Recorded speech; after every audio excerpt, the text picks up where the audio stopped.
How to run a Google Workspace backup health review without extra tools.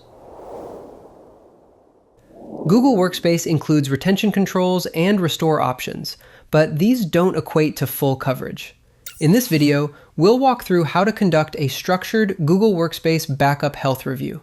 Before we begin, be sure to subscribe to NinjaOne's IT Video Hub and our YouTube channel for more tech content like this. How to run a Google Workspace backup health review. Before we begin, a quick disclaimer.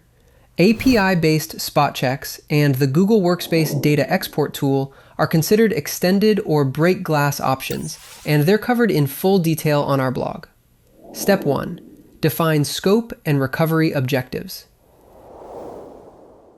Begin by inventorying all protected data sources, including Gmail, Drive, Calendar, Contacts, shared drives, active users, suspended accounts, and recently deleted users. Next, define your recovery point objective, RPO, and recovery time objective, RTO, and document this scope and the defined recovery targets in a one-page reference sheet. Step 2.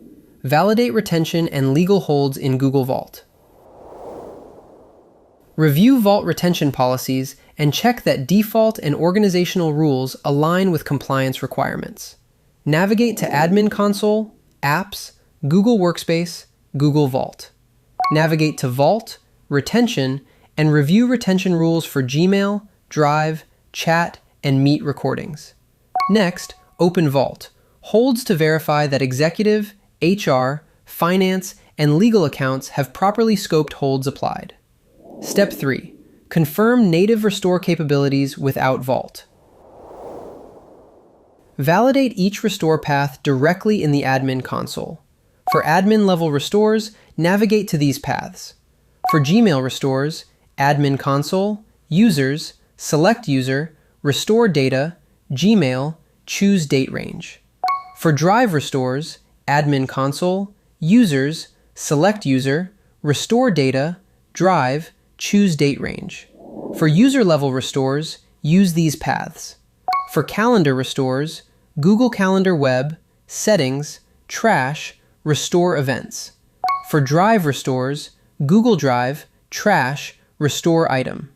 Keep in mind that admin-level Gmail and Drive restores are limited to data that was permanently deleted within the previous 25 days. After that window, the data can't be recovered using native restore tools. Step 4. Test account-level recovery. Simulate real-world scenarios such as accidental deletion or offboarding. To undelete a user, navigate to Admin Console, Users, Recently Deleted, Restore. Then, verify the following: Drive file ownership, shared drive membership, access permissions. If needed, go to Admin Console, Apps, Google Workspace, Drive, and Docs, transfer ownership. Make sure to document restore time and any manual intervention required. Step 5. Audit risky activity. For this step, open Admin Console, Security, Audit, and Investigation.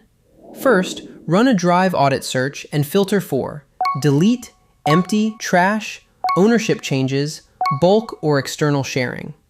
Next, run an admin activity audit and filter for retention rule changes, sharing policy updates, vault configuration changes. Step 6. Perform controlled deletion and restore exercises. Using your test accounts, try deleting non-critical test items across Gmail, Drive, and Calendar. Restore each item using native recovery paths and record the time required.